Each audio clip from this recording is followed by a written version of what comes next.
Hello ನಮಸ್ತೆ students, welcome back to NT Clock coaching academy. ಈ ಒಂದು ವಿಡಿಯೋದಲ್ಲಿ ಸ್ಟೂಡೆಂಟ್ಸು ನೀವಿವಾಗ KCETಗೆ ಪ್ರಿಪೇರ್ ಆಗ್ತಾ ಇದ್ದೀರಾ. KCETಯಲ್ಲಿ ನಿಮಗೆ ಎಷ್ಟು ಮಾರ್ಕ್ಸ್ ತೆಗೆದ್ರೆ ಎಷ್ಟು ರ್ಯಾಂಕ್ ಬರುತ್ತೆ, ನಿಮಗೀಗ ಆಲ್ರೆಡಿ ಬೋರ್ಡ್ಸಲ್ಲಿ ಒಂದಿಷ್ಟು ಮಾರ್ಕ್ಸ್ ಅನ್ನೋದು ನಿಮಗೊಂದು ಐಡಿಯಾ ಇರುತ್ತೆ. ಅಂದರೆ ಎಕ್ಸಾಕ್ಟಾಗಿ ಇಷ್ಟೇ ಬರುತ್ತಂತ ಗೊತ್ತಿಲ್ಲದೆ ಇದ್ದರೂ ಕೂಡ ಒಂದಿಷ್ಟು ಮಾರ್ಕ್ಸ್ ಬರುತ್ತಂತ ಐಡಿಯಾ ಇರುತ್ತೆ. And you have a second board exam. ಕೆಲವೊಂದಿಷ್ಟು ಸ್ಟೂಡೆಂಟ್ಸ್ಗಳು ಸೆಕೆಂಡ್ ಬೋರ್ಡ್ ಎಕ್ಸಾಮನ್ನು ಕೂಡ ಬರಿತಾ ಇದ್ದೀರಾ. ಇವಾಗ ನೀವು KCETಗೆ ಪ್ರಿಪೇರ್ ಆಗ್ತಾ ಇರೋದ್ರಿಂದ ನಿಮಗೊಂದು ರಿಯಲಿಸ್ಟಿಕ್ ಆಗಿ ಒಂದು ಐಡಿಯಾ ಇರುತ್ತೆ, ಸರ್ ನಂಗೆ ಇಂತಿಷ್ಟು ರ್ಯಾಂಕ್ ಬೇಕು, ಈ ರೀತಿ ಕಾಲೇಜ್ಗಳು ಬೇಕು ಅಂತ.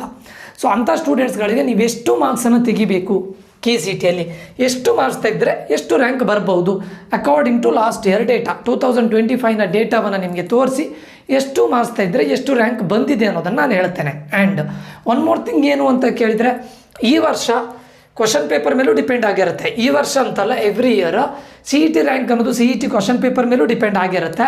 ಬಟ್ ಲಾಸ್ಟ್ ಇಯರ್ ಸ್ವಲ್ಪ ಈಸಿ ಇದ್ದಿತ್ತು ಕಂಪ್ಯಾರಿಟಿವ್ಲಿ. ಆಲ್ಮೋಸ್ಟ್ ಹೆಚ್ಚಿನ ಸ್ಟೂಡೆಂಟ್ಸ್ಗಳಿಗೆ 100+, 90+ ಮಾರ್ಕ್ಸ್ ಬಂದಿರಲಿಕ್ಕೆ ಹೋಗಿ ಸ್ವಲ್ಪ ಜಾಸ್ತಿ ಮಾರ್ಕ್ಸ್ ಬಂದಿದ್ದರೂ ಕೂಡ ರ್ಯಾಂಕ್ ಸ್ವಲ್ಪ ಜಾಸ್ತಿ ಆಗಿತ್ತು. ಓಕೆ, ಸೊ ಆದರೂ ಕೂಡ ನೀವು ಇದನ್ನೇ ಒಂದು ನಿಮ್ಮ ಕನ್ಸಿಡ್ರೇಷನ್ ಆಗಿ ತಗೊಂಡ್ರೆ ಇದೇ ನಿಮ್ಮ ಬೇಸ್. ನಾನು ಇಷ್ಟು ಮಾರ್ಕ್ಸ್ ತೆಗೆದ್ರೆ ಇಷ್ಟು ರ್ಯಾಂಕ್ ಬಂದೇ ಬರುತ್ತೆ ಅಂತ. ನೀವು ಇವಾಗ ಒಂದಿಷ್ಟು ಕಾಲೇಜ್ಗಳನ್ನು, ಒಂದು ಒಳ್ಳೆ ಇಂಜಿನಿಯರಿಂಗ್ ಕಾಲೇಜ್ ಜಾಯ್ನ್ ಆಗಬೇಕು ಅಂತಿದ್ರೆ ಈ ಥರ ಇದನ್ನು ತಗೊಳ್ಬೋದು. ಓಕೆ, ಈಗ ಇದೆಲ್ಲ ನನ್ನ ಪ್ರೀವಿಯಸ್ ಇಯರ್ ಸ್ಟೂಡೆಂಟ್ಸ್ಗಳ ಡೇಟಾ. ಇಲ್ಲಿ ನೋಡಿ, ಈ ಸ್ಟೂಡೆಂಟಿಗೆ ಬೋರ್ಡ್ಸಲ್ಲಿ ಬಂದಿದ್ದು PCM ನೋಡಿ 94, 96, 99, ಅಂದರೆ ಟೋಟಲ್ ಆಗಿ ಹೋಗಿದ್ದು 11 ಮಾರ್ಕ್ಸ್, 289 ಮಾರ್ಕ್ಸ್ ಬಂದಿತ್ತು. Okay, may be first exam ಆಗಿರ್ಬೋದು ಅಥವಾ ಸೆಕೆಂಡ್ ಎಕ್ಸಾಮ್ ಆಗಿರ್ಬೋದು. ಯಾಕಂದರೆ ಲಾಸ್ಟ್ ಇಯರ್ ಸೆಕೆಂಡ್ ಬೋರ್ಡ್ ಎಕ್ಸಾಮ್ನ ಮಾರ್ಕ್ಸನ್ನು ಕೂಡ ಕನ್ಸಿಡ್ರೇಷನ್ಗೆ ತಗೊಂಡಿದ್ದಾರೆ. Okay, very important. ಸೊ ತಗೊಳ್ತಾರೆ. ಆ್ಯಂಡ್ ಆಲ್ರೆಡಿ ಅವರು ಅದನ್ನು ದಿಕ್ಸೂಚಿಯಲ್ಲಿ ಹೇಳಿದ್ದಾರೆ, ಬೋರ್ಡ್ ಎಕ್ಸಾಮ್ನ ಮಾರ್ಕ್ಸನ್ನು ಎಂಟ್ರೆನ್ಸ್ ಎಕ್ಸಾಮಿಗೆ ಕನ್ಸಿಡರ್ ಮಾಡಲೇಬೇಕು ಅಂತ. ಸೊ ಅದಕ್ಕೋಸ್ಕರ ತಗೊಳ್ತಾರೆ. ಸೆಕೆಂಡ್ ಬೋರ್ಡ್ ಎಕ್ಸಾಮ್ ಮಾರ್ಕ್ಸಲ್ಲಿ ಬಂದಿರ್ಬೋದು ಅಥವಾ ಫಸ್ಟ್ ಬೋರ್ಡ್ ಎಕ್ಸಾಮ್ ಮಾರ್ಕ್ಸಲ್ಲಿ ಬಂದಿರ್ಬೋದು, ಇಟ್ ಡಸಂಟ್ ಮ್ಯಾಟರ್ಸ್ ಅಲ್ವಾ. ಸೊ ಟೋಟಲ್ ಆಗಿ ಈ ಹುಡುಗನಿಗೆ ಅಥವಾ ಈ ಹುಡುಗಿಗೆ, ಈ ಪರ್ಟಿಕ್ಯುಲರ್ ಸ್ಟೂಡೆಂಟಿಗೆ ಬಂದಿರೋ ಮಾರ್ಕ್ಸ್ 289. ಯಾವುದರಲ್ಲಿ? ಫಿಸಿಕ್ಸ್, ಕೆಮಿಸ್ಟ್ರಿ, ಮ್ಯಾಥಮೆಟಿಕ್ಸಲ್ಲಿ. ಅದೇ ನಿಮಗೆ KCETಯಲ್ಲಿ ಬಂದಿರೋ ಮಾರ್ಕ್ಸ್ ನೋಡಿ 35, 35, 23, ಅಂದರೆ 70+23 ಎಷ್ಟಾಯಿತು? 93 ಮಾರ್ಕ್ಸ್ ಆಗಿದೆ. 180ಯಲ್ಲಿ ಬಂದಿರೋ ಮಾರ್ಕ್ಸ್ 93, ಆ್ಯಂಡ್ ಬೋರ್ಡ್ಸಲ್ಲಿ ಬಂದಿರೋ ಮಾರ್ಕ್ಸ್ 289. ರ್ಯಾಂಕ್ ಬಂದಿರೋದು 19,505. ಅಂದರೆ ಆ್ಯಕ್ಚುಲಿ ಇದು ಒಳ್ಳೆ ಮಾರ್ಕ್ಸೇ. ಪ್ರೀವಿಯಸ್ ಇಯರ್ನ ಪ್ರಕಾರ ಇದು ಆಲ್ಮೋಸ್ಟ್ ಒಂದು 15,000 ಬಿಲೋ ಬರಬೇಕಾಗಿತ್ತು rank, 10 to 15,000. But last year ಸ್ವಲ್ಪ CET ಎಕ್ಸಾಮ್ ಈಸಿ ಇರಲಿಕ್ಕೆ ಹೋಗಿ ಇಷ್ಟು ರ್ಯಾಂಕ್ ಬಂತು. ನೋಡಿ, ಬೋರ್ಡ್ಸಲ್ಲಿ ಒಳ್ಳೆ ಮಾರ್ಕ್ಸ್ ಇದೆ 289. ಇವನ್ KCET ಮಾರ್ಕ್ಸ್ ಒಳ್ಳೆ ಇದೆ. ಬಟ್ ನಿಮಗೆ ಈಗ ನೀವು ಟಾರ್ಗೆಟ್ ಮಾಡಬೇಕೀಗ, ಸರ್ ನಾನು ಟಾಪ್ 15 ಇಂಜಿನಿಯರಿಂಗ್ ಕಾಲೇಜಿಗೆ ಹೋಗಬೇಕು. ನೀವು ಯಾವುದೇ ರೀತಿಯಾದಂಥ ಇದನ್ನು, ಯಾವುದು ನಿಮ್ಮ ರಿಸರ್ವೇಷನ್ ಕನ್ಸಿಡರೇಷನ್ ತಗೊಳ್ಳೇಬೇಡಿ. ಟಾಪ್ 15 ಇಂಜಿನಿಯರಿಂಗ್ ಕಾಲೇಜಿಗೆ ಹೋಗಬೇಕಾ, ಬಿಲೋ 15,000 ರ್ಯಾಂಕ್ ಬರಬೇಕು ಅಂತ ಯೋಚನೆ ಮಾಡ್ಕೊಂಡಿರಿ. ಸೊ ಆ ಲೆಕ್ಕದಲ್ಲಿ ನಿಮಗೆ ಈ ಸ್ಟೂಡೆಂಟಿಗೆ ಕಡಿಮೆ ಆಗಿದ್ದು ಮ್ಯಾಥ್ಸಲ್ಲಿ 23. ಇನ್ ಕೇಸ್ ಮ್ಯಾಥ್ಸಲ್ಲೂ ಕೂಡ ಇನ್ನೊಂದು 7 ಮಾರ್ಕ್ಸ್ ಇನ್ಕ್ರೀಸ್ ಮಾಡಿದರೆ 10,000 ರ್ಯಾಂಕ್ ಹಾಗೆ ಬರ್ತಾ ಇದ್ದಿತ್ತು. ಬಿಲೋ 15,000 ಆದರೂ ಬರುತ್ತೆ. ಅಂದರೆ ನೀವು ಬಿಲೋ 15,000 ರ್ಯಾಂಕ್ ಬರಬೇಕು ಅಂದರೆ 35, 35, 30, ಅಂದರೆ ಆಲ್ಮೋಸ್ಟ್ ನಿಮ್ಮ ಮಾರ್ಕ್ಸ್ ಅಬೋವ್ 100 ಬರಲೇಬೇಕು. ಯಾವುದರಲ್ಲಿ? KCETಯಲ್ಲಿ. ಓಕೆ, ಪ್ಲಸ್ ನಿಮ್ಮ ಬೋರ್ಡ್ಸಲ್ಲಿ 289 ಇದ್ದರೆ ಮಾತ್ರ, ಅಥವಾ 285+ ಇದ್ದು ನೀವು 100+ ಇದ್ದರೆ almost 15,000 less or more. Okay, ಈಗ ಎರಡನೇದು ರ್ಯಾಂಕ್ ನೋಡಿ. ಇವಾಗ ಇನ್ನೊಂದು ರ್ಯಾಂಕನ್ನು ಹೇಳ್ತೇನೆ ನೋಡಿ.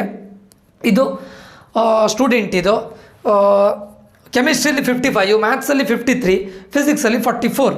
55, 100, 108, 100 ಅಂತ ತಗೊಳ್ತೇನೆ. 140, 144, 149, 152.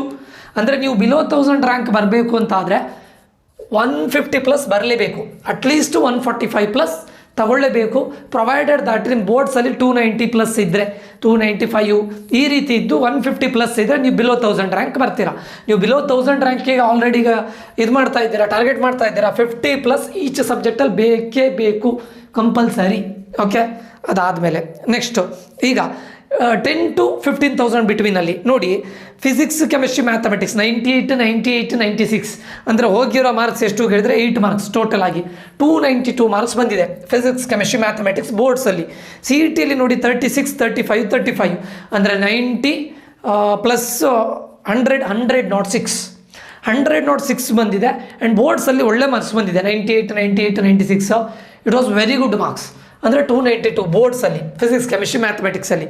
ಆ್ಯಂಡ್ KCETಯಲ್ಲಿ ಆಲ್ಮೋಸ್ಟ್ 116 ಮಾರ್ಕ್ಸ್ ಬಂದಿದೆ. 116 ಅಲ್ಲ, 106. 106 ಮಾರ್ಕ್ಸ್ ಬಂದಿದೆ. ಅಂದರೆ 100+ ಮಾರ್ಕ್ಸ್ ಬಂದಿದೆ. 11,615 ನಿಂತಿದೆ. ಅಂದರೆ ನೀವು ಥಿಂಕ್ ಮಾಡಿ, ಈಗ ನಿಮಗೆ ಬೋರ್ಡ್ಸಲ್ಲಿ 270+ ಇದ್ದು ನೀವು 35 ತೆಗೆದ್ರೆ, ಆಲ್ಮೋಸ್ಟ್ 270+ ಇದ್ದು 35 ತೆಗೆದ್ರೆ ಗ್ಯಾರಂಟಿ ನಿಮ್ಮ ರ್ಯಾಂಕ್ 10,000 to 15,000 ಬಿಟ್ವೀನ್ ಇರುತ್ತೆ. ನೀವು ಬೋರ್ಡ್ಸಲ್ಲಿ 290+ ತೆಗೆದ್ರೆ ನಿಮ್ಮ ಮಾರ್ಕ್ಸ್ ಮೋರ್ ದ್ಯಾನ್ 100 ಇದ್ದರೆ ಅಥವಾ 35 ಇದ್ದರೆ ಆಲ್ಮೋಸ್ಟ್ ನಿಮ್ಮ ರ್ಯಾಂಕ್ 10,000ಇಂದ 12,000 ಒಳಗಡೆ ಬರುತ್ತೆ. ಸರಿನಾ? ಅದಾದಮೇಲೆ ಇಲ್ಲೊಂದು ನೋಡಿ, 51,751 ಬಂದಿರೋ ಮಾರ್ಕ್ಸ್ ಇದು. ಫಿಸಿಕ್ಸಲ್ಲಿ 89, ಕೆಮಿಸ್ಟ್ರಿಯಲ್ಲಿ 94, ಮ್ಯಾಥ್ಸಲ್ಲಿ 95. ಅಂದರೆ ಫಿಸಿಕ್ಸಲ್ಲಿ ಬೋರ್ಡ್ಸಲ್ಲಿ ಸ್ವಲ್ಪ ಕಡಿಮೆ ಆಗಿದೆ, ಸೊ ಅದಕ್ಕೋಸ್ಕರ ಎಫೆಕ್ಟ್ ಆಯಿತು. ರ್ಯಾಂಕ್ ಎಲ್ಲಿವರೆಗೆ ಹೋಯ್ತು ನೋಡಿ, 25,608. ಯಾವಾಗ ನಿಮ್ಮ ರ್ಯಾಂಕ್ ಅಬೌಟ್ 20,000 ಹೋಗುತ್ತೆ ಅಂತ ಕೇಳಿದರೆ, ಬೋರ್ಡ್ಸಲ್ಲಿ ನೋಡಿ physics 89 plus mathematics 95, 9 2s 18, 18 + 8 26, 26 plus 270, 274, 278 ಅಂದರೆ ಆಲ್ಮೋಸ್ಟ್ 22 ಮಾರ್ಕ್ಸ್ ಹೋಗಿದೆ ಬೋರ್ಡ್ಸಲ್ಲಿ. ಕೆ ಸಿ ಟಿಯಲ್ಲಿ ನೋಡಿ 36, 30, 25. K C T actually this is a good mark. 3 + 3 6, 6 + 2 8, 80, 86, 91 marks ತೆಗೆದಿದ್ದಾರೆ. ಯಾವುದರಲ್ಲಿ? ಕೆ ಸಿ ಟಿಯಲ್ಲಿ. ಕೆ ಸಿ ಟಿಯಲ್ಲಿ 91 ತೆಗೆದು ಬೋರ್ಡ್ಸಲ್ಲಿ ಆಲ್ಮೋಸ್ಟ್ 278 ತೆಗೆದಿದ್ದಾರೆ. Rank, engineering rank 25,608. ಅಂದರೆ ನಿಮಗೆ ಬೇಸಿಕಲಿ ಇದರಿಂದ ಏನು ಗೊತ್ತಾಗುತ್ತೆ ಅಂತ ಕೇಳಿದರೆ, ಇಲ್ಲಿ ನೋಡಿ, ಇನ್ನು ಮತ್ತು ಹೇಳ್ತೇನೆ ನಾನು, ಆಮೇಲೆ ನಿಮಗೊಂದು ಐಡಿಯಾ ಬರುತ್ತೆ. ಇಲ್ಲಿ ನೋಡಿ, ಕೆಮಿಸ್ಟ್ರಿಯಲ್ಲಿ 74 ಮಾರ್ಕ್ಸ್ ತೆಗೆದಿದ್ದ ಈ ಸ್ಟೂಡೆಂಟ್, ತುಂಬ ಕಡಿಮೆ ಆಯಿತು ತೆಗೆದಿದ್ದು. ಹುಡುಗಿನೂ ಫಿಸಿಕ್ಸ್ ಮ್ಯಾಥ್ಸ್ ಒಳ್ಳೆ ಇದ್ದಿತ್ತು. ಸಿ ಇ ಟಿ ಮಾರ್ಕ್ಸು ತುಂಬ ಚೆನ್ನಾಗಿದ್ದಿತ್ತು ನೋಡಿ, 39, 33, 42. ಇಲ್ಲಿ ನೋಡಿ, ಈ ಒಂದು ಬೋರ್ಡ್ಸ್ ಮಾರ್ಕ್ಸ್ ನೋಡಿ, 9 2s 18, 18 + 7 25, 250, 262 ಮಾರ್ಕ್ಸ್ ಮಾತ್ರ ತೆಗೆದಿದ್ದು ನೋಡಿ. ಈ ಸ್ಟೂಡೆಂಟ್ನ ಬೋರ್ಡ್ ಮಾರ್ಕ್ಸ್ ನೋಡಿ 262, ಬಟ್ ಕೆ ಸಿ ಟಿಲಿ ಒಳ್ಳೆ ತೆಗೆದಿದ್ದಾರೆ. 39, 33, 42 ಅಂದರೆ 3+, ಈಗ ಫಾರ್ ಎಕ್ಸಾಂಪಲ್ 40 + 40 80 + 30 110, 113, 114 ಮಾರ್ಕ್ಸ್ ತೆಗೆದಿದ್ದಾರೆ. ಸಿ ಇ ಟಿಯಲ್ಲಿ 114 ಮಾರ್ಕ್ಸ್ ತೆಗೆದಿರ್ಲಿಕ್ಕೆ ಹೋಗಿ ರ್ಯಾಂಕ್ 16,000 ಬಂದಿತ್ತು. ಇನ್ ಕೇಸ್ ಇದನ್ನು ಬೋರ್ಡ್ಸಲ್ಲೂ ಕೂಡ ಪುಷ್ ಮಾಡಿದರೆ, ಕೆಮಿಸ್ಟ್ರಿಯಲ್ಲಿ ಒಂದು 90 ರೇಂಜಲ್ಲಿ ಬಂದಿದ್ದರೆ ಆಲ್ಮೋಸ್ಟ್ ಈ ಸ್ಟೂಡೆಂಟ್ ರಿಸಲ್ಟ್ ಬಿಲೋ 10,000 ಬರ್ತಾ ಇದ್ದಿತ್ತು. ಓಕೆ, ಸೊ ಎನಿವೇ ಬೋರ್ಡ್ಸಲ್ಲಿ ಕಡಿಮೆ ಆದರೂ ಕೂಡ ನೀವು ಸಿ ಇ ಟಿಯಲ್ಲಿ ಮಾರ್ಕ್ಸ್ ತೆಗೆದ್ರೆ, ಬೋರ್ಡ್ಸಲ್ಲಿ ನಿಮಗೆ 260 ಇದ್ದರೂ ಕೂಡ ಸಿ ಇ ಟಿಯಲ್ಲಿ ನೀವು 35 ಅಥವಾ ಎಲ್ಲದರಲ್ಲೂ 35 ಆಲ್ಮೋಸ್ಟ್ ಒಂದರಲ್ಲಿ 40 ತೆಗೆದ್ರೆ ಗ್ಯಾರಂಟಿ ನೀವು ಟಾಪ್ 10 ಇಂಜಿನಿಯರಿಂಗ್ ಕಾಲೇಜಲ್ಲಿ ಇರ್ಬೋದು. ಇದು ಬೇಸ್ಡ್ ಆನ್ ಕ್ಯಾಟಗರಿ ನಿಮಗೆ ಟಾಪ್ 10ನಲ್ಲಿ ಇರ್ಬೋದು, 15 ಒಳಗಡೆ ಗ್ಯಾರಂಟಿ ಇರ್ತೀರಾ, ಪಕ್ಕಾ ಇರ್ತೀರಾ. So C E T marks ಈ ರೀತಿ ತೆಗಿಬೇಕು ನೀವು, ಅರ್ಥ ಆಯ್ತಾ? ಹೀಗೆ ಓಕೆ. ಇನ್ನು ನಿಮಗೆ 2 lakhs ರ್ಯಾಂಕ್ ಬಂದಿರೋದನ್ನು ನಾನು ತೋರಿಸ್ತೇನೆ ನೋಡಿ. ಇಲ್ಲಿ ನೋಡಿ 4,000 ಬಿಲೋ 5,000 ರ್ಯಾಂಕ್ ಬರಬೇಕು ಅಂತ ಹೇಳಿದರೆ ಈ ಸ್ಟೂಡೆಂಟ್ ಇದು ನೋಡಿ 10 ಮಾರ್ಕ್ಸ್ ಟೋಟಲ್ ಆಗಿ ಬೋರ್ಡ್ಸಲ್ಲಿ ಹೋಗಿದೆ, ಅಂದರೆ 290 ಬಂದಿದೆ ಬೋರ್ಡ್ಸಲ್ಲಿ. ಸಿ ಇ ಟಿಯಲ್ಲಿ ನೋಡಿ 5 + 4 + 4 5 + 4 9, 9 + 4 13, 130 ಮಾರ್ಕ್ಸ್. ಸಿ ಇ ಟಿಲಿ ಎಷ್ಟು ಮಾರ್ಕ್ಸ್ ಇದೆ ನೋಡಿ, 130. It's very good marks. 130 ಮಾರ್ಕ್ಸನ್ನು ತೆಗೆದು ಬೋರ್ಡ್ಸಲ್ಲೂ ಒಳ್ಳೆ ಮಾರ್ಕ್ಸ್ ಇದೆ. ಬೋರ್ಡ್ಸಲ್ಲಿ ಟೋಟಲ್ ಆಗಿ ಹೋಗಿದ್ದು 10 ಮಾರ್ಕ್ಸು. ಸಿ ಇ ಟಿಯಲ್ಲಿ 130 ಮಾರ್ಕ್ಸ್ ಇದೆ. 130 ಬಂದಂಥ ಸ್ಟೂಡೆಂಟ್ನ ರ್ಯಾಂಕ್ 4,191. ಗ್ಯಾರಂಟಿ ಟಾಪ್ 3 ಇರ್ತಾರೆ. ಇದರ ಆರ್ ವಿ ಎಲ್ ಸಿಗೋದಿಲ್ಲ, BMSc MS ರಾಮಯ್ಯ ಇವೆರಡರಲ್ಲಿ 100% ಇರ್ತಾರೆ. ಅದು ಬಿಟ್ಟರೆ JC ಇಲ್ಲದಿದ್ದರೆ UEC. ಓಕೆ, ಆಲ್ಮೋಸ್ಟ್ ನನ್ನ ಪ್ರಕಾರ BMSc ಇಲ್ಲ MS ರಾಮಯ್ಯದಲ್ಲಿ ಇರ್ತಾರೆ. Category in case SC ST ಆಗಿದ್ದರೆ ಈ ಸ್ಟೂಡೆಂಟು RVL ಇರ್ಬೋದು. ಓಕೆ, PS ಸಿಗುತ್ತೆ based on their category. Okay, so ಅದಾದಮೇಲೆ ನಿಮ್ಮದು ಅಂದರೆ ಅಷ್ಟು ಒಳ್ಳೇದಾಗಿಲ್ಲ ಅಂತ ಅಂದ್ಕೊಳ್ಳಿ, ನಿಮ್ಮ ಏನು ಸಿ ಇ ಟಿ ಅಥವಾ ಇದು 1,75,000 ಸ್ಟೂಡೆಂಟ್ಸ್ ನೋಡಿ ಬೋರ್ಡ್ಸಲ್ಲೂ ತುಂಬ ಕಡಿಮೆ, 64 + 66 ಅಂದರೆ 130, 204 ಮಾರ್ಕ್ಸ್ ಬಂದಿದೆ. ಆಲ್ಮೋಸ್ಟ್ 100 ಮಾರ್ಕ್ಸ್ ಹೋಗಿದೆ, 90 to 100 ಮಾರ್ಕ್ಸ್ ಹೋಗಿದೆ ಬೋರ್ಡ್ಸಲ್ಲಿ ಆಲ್ರೆಡಿ. ಸಿ ಇ ಟಿಯಲ್ಲೂ ಕೂಡ 23, 14 + 14 28, 48, 50 48 + 3 51 ಮಾರ್ಕ್ಸ್. ಸಿ ಇ ಟಿಯಲ್ಲೂ ತುಂಬ ಕಡಿಮೆ. ಸೊ ರ್ಯಾಂಕ್ ನೋಡಿ 1,75,000 ಹೋಗಿದೆ. ಸ್ಟೂಡೆಂಟಿಗೆ ಇದು ಸಿಕ್ಕಿರ್ಬೋದು, ಯಾವುದು ಸೀಟ್ ಸಿಕ್ಕಿದೆ, ಸಿಗಲಿಲ್ಲ ಅಂತಲ್ಲ. Tier 3 ಇಂಜಿನಿಯರಿಂಗ್ ಕಾಲೇಜಲ್ಲಿ ಸೀಟ್ ಸಿಕ್ಕಿದೆ, ಬಟ್ 1,75,000 ಒಂದು ತುಂಬ ಹ್ಯೂಜ್ ಆಗುತ್ತೆ. ಸಿಗುತ್ತೆ, ಈ ರ್ಯಾಂಕಿಗೆಲ್ಲ ಸೀಟ್ ಸಿಗದೆ ಅಲ್ಲ, ಅದು ಸಿಗೋದು ಹೇಗೆ ಅದೆಲ್ಲ ಕೌನ್ಸಿಲಿಂಗ್ ನಾನು ಹೇಳಿಕೊಡ್ತೇನೆ, no need to worry. Okay, so ಅದಕ್ಕೋಸ್ಕರ ಹೇಳ್ತಾ ಇರೋದು, ದಯವಿಟ್ಟು ಸಿ ಇ ಟಿಯಲ್ಲಿ ಒಳ್ಳೇದು ಮಾಡಿ. ಟಾರ್ಗೆಟ್ ಅಟ್ಲೀಸ್ಟ್ ನೀವೀಗ ಫಾರ್ ಎಕ್ಸಾಂಪಲ್ ಬೋರ್ಡ್ಸಲ್ಲಿ ನಿಮಗೆ 250 to 260 ಬರ್ತಾ ಇದೆ ಅಂತ ಅಂದ್ಕೊಳ್ಳಿ. ಫಾರ್ ಎಕ್ಸಾಂಪಲ್ ನೀವು ಸಿ ಇ ಟಿಯಲ್ಲಿ ಈಗ 35 ಪ್ಲಸ್ ತೆಗೆದ್ರೆ ಗ್ಯಾರಂಟಿ ನಿಮ್ಮ ರ್ಯಾಂಕ್ ಬಿಲೋ 20,000 ಇರುತ್ತೆ. ಗ್ಯಾರಂಟಿ ನೀವು ಟಾಪ್ 15 ಇಂಜಿನಿಯರಿಂಗ್ ಕಾಲೇಜಿಗೆ ಹೋಗ್ತೀರಾ. ಸೊ ಸಿ ಇ ಟಿ ತುಂಬ ಇಂಪಾರ್ಟೆಂಟ್ ಆಗುತ್ತೆ. ತುಂಬ ಅಂದರೆ ತುಂಬ ಇಂಪಾರ್ಟೆಂಟ್. ಮ್ಯಾಥ್ಸಲ್ಲಿ ಏನು ಮಾಡಿ ಅಂತ ಕೇಳಿದ್ರೆ ನಾನು ಹೇಳೋದು NCERT ಮತ್ತು ಎಕ್ಸಾಂಪ್ಲರ್ನ ಪರ್ಫೆಕ್ಟಾಗಿ ಮಾಡ್ಕೊಳ್ಳಿ ಒಂದನೇದು. ಮತ್ತು ಪದೇ ಪದೇ ಎಲ್ಲರೂ ಎಲ್ಲ ವೀಡಿಯೋಸನ್ನು ನೋಡ್ತಾ ಇರೋದಲ್ಲ, ನಿಮ್ಮ ಮೇಲೆ ನೀವು ಇನ್ವೆಸ್ಟ್ ಮಾಡ್ಕೊಂಡು ದಯವಿಟ್ಟು ಓದಲಿಕ್ಕೆ ಸ್ಟಾರ್ಟ್ ಮಾಡಿ. ಕೆಮಿಸ್ಟ್ರಿಯಲ್ಲಿ ಏನು ಮಾಡಿ ಅಂತ ಕೇಳಿದ್ರೆ NCERTನ ಲೈನ್ ಬೈ ಲೈನ್ ಪ್ರಾಕ್ಟೀಸ್ ಮಾಡಿ, NCERT ಟೆಕ್ಸ್ಟ್ ಬುಕ್ಕನ್ನು. ಫಿಸಿಕ್ಸಲ್ಲಿ ಏನು ಮಾಡಿ ಅಂತ ಕೇಳಿದರೆ ಪ್ರಾಬ್ಲಮ್ಸನ್ನು, ನ್ಯೂಮೆರಿಕಲ್ ಪ್ರಾಬ್ಲಮ್ಸ್ ಇದ್ದರೆ ಸಾಲ್ವ್ ಮಾಡಿ. ಓಕೆ, ಮತ್ತೊಂದು ನೆನ್ಪಿಟ್ಕೊಳ್ಳಿ, ಎಲ್ಲ ಸಬ್ಜೆಕ್ಟಲ್ಲಿ ದಟ್ಟು ಮ್ಯಾಥ್ಸಲ್ಲಿ ನಿಮಗೆ 15 to 20 ಮಾರ್ಕ್ಸ್ ಶಾರ್ಟ್ಕಟ್ ಟ್ರಿಕ್ಸನ್ನು ಯೂಸ್ ಮಾಡಿ ಸಾಲ್ವ್ ಮಾಡ್ಬೋದು. ಆ ಶಾರ್ಟ್ಕಟ್ಟನ್ನು ನಾನು ಆಲ್ರೆಡಿ ನನ್ನ ಚಾನಲಲ್ಲಿ ಅಪ್ಲೋಡ್ ಮಾಡ್ತಾ ಇದ್ದೇನೆ. ಇಂಟಿಗ್ರೇಷನ್ ಇದು ಆಲ್ರೆಡಿ 3 ವೀಡಿಯೋ ಅಪ್ಲೋಡ್ ಮಾಡಿದ್ದೇನೆ, ಇನ್ನೊಂದು ಅಪ್ಲೋಡ್ ಮಾಡ್ತೇನೆ. ಎಲ್ಲ ಚಾಪ್ಟರ್ದು ಶಾರ್ಟ್ಕಟ್ ಟ್ರಿಕ್ಸು ನಾನು ಅಪ್ಲೋಡ್ ಮಾಡ್ತೇನೆ.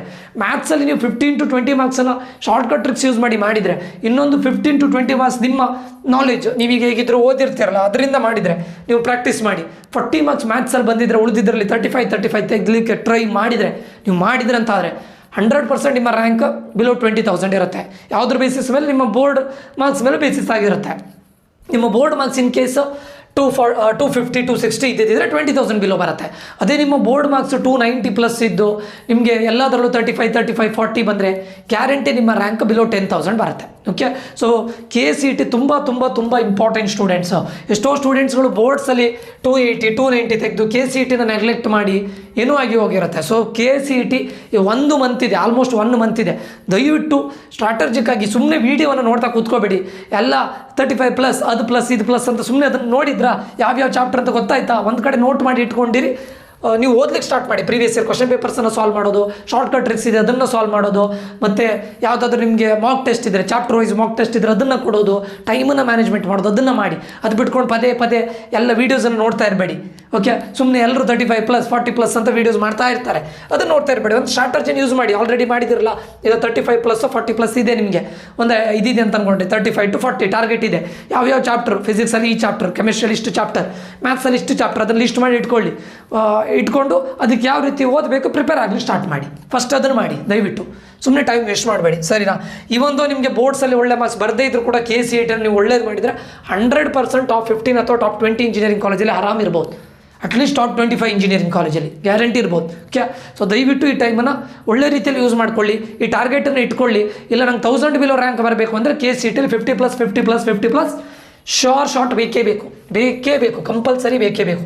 ಇಲ್ಲ ನನಗೆ 5,000 ರ್ಯಾಂಕ್ ಬೇಕು ಅಂತ ಹೇಳಿದರೆ ನಿಮಗೆ KCETಯಲ್ಲಿ ಮಿನಿಮಮ್ 40 ಯಾವುದಕ್ಕೆ ನಾನು ಹೇಳ್ತಾ ಇರೋದು 5,000 ರ್ಯಾಂಕ್ ಬಿಲೋ ಬರಬೇಕಂದ್ರೆ 40 ಪ್ಲಸ್ ಎಲ್ಲದರಲ್ಲೂ. ಓಕೆ, ಅದಾದಮೇಲೆ ಇಲ್ಲ ನನಗೆ 10,000 ಒಳಗಡೆ ಇದ್ದರೂ ಸಾಕು ಅಂತ ಹೇಳಿದ್ರೆ 35 to 40 ಬೇಕೇ ಬೇಕು.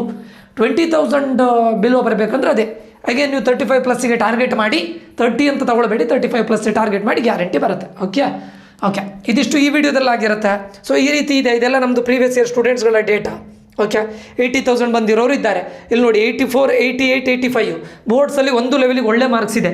ಯಾಕಂತ ಕೇಳಿದ್ರೆ ಇಲ್ಲಿ ಆಲ್ಮೋಸ್ಟ್ ಹೋಗಿರೋದು ಒಂದು 30 to 40 ಮಾರ್ಕ್ಸು ಅಷ್ಟೇ. ಬಟ್ KCETಯಲ್ಲಿ ತುಂಬ ಕಡಿಮೆ ಆಯಿತು, 20 20 19 ಅಂದರೆ ಆಲ್ಮೋಸ್ಟ್ 60 ಮಾರ್ಕ್ಸ್ ಬಂದಿದೆ. 60 ಅನ್ನೋದು ಡೇಂಜರ್ ಝೋನ್. ಎಲ್ಲಿಗೆ ಹೋಯ್ತು ನೋಡಿ ರ್ಯಾಂಕ್ 80,666ಗೆ ಹೋಗಿದೆ. It's good rank. ಬಟ್ ಆದರೂ ಕೂಡ ಸ್ವಲ್ಪ KCETಯಲ್ಲಿ ಪುಷ್ ಮಾಡಿದರೆ ಆಲ್ಮೋಸ್ಟ್ ಒಂದು 30 ಪುಷ್ ಮಾಡಿದರೆ ಆಲ್ಮೋಸ್ಟ್ ಒಂದು 30,000 ಒಳಗಡೆ ರ್ಯಾಂಕ್ ಬರ್ತಾ ಇದ್ದಿತ್ತು. ಓಕೆ, ಸೊ ಇದಿಷ್ಟು ನಮ್ಮ ಪ್ರೀವಿಯಸ್ ಇಯರ್ ಸ್ಟೂಡೆಂಟ್ಸ್ಗಳ ಡೇಟಾ ಆಗಿದೆ.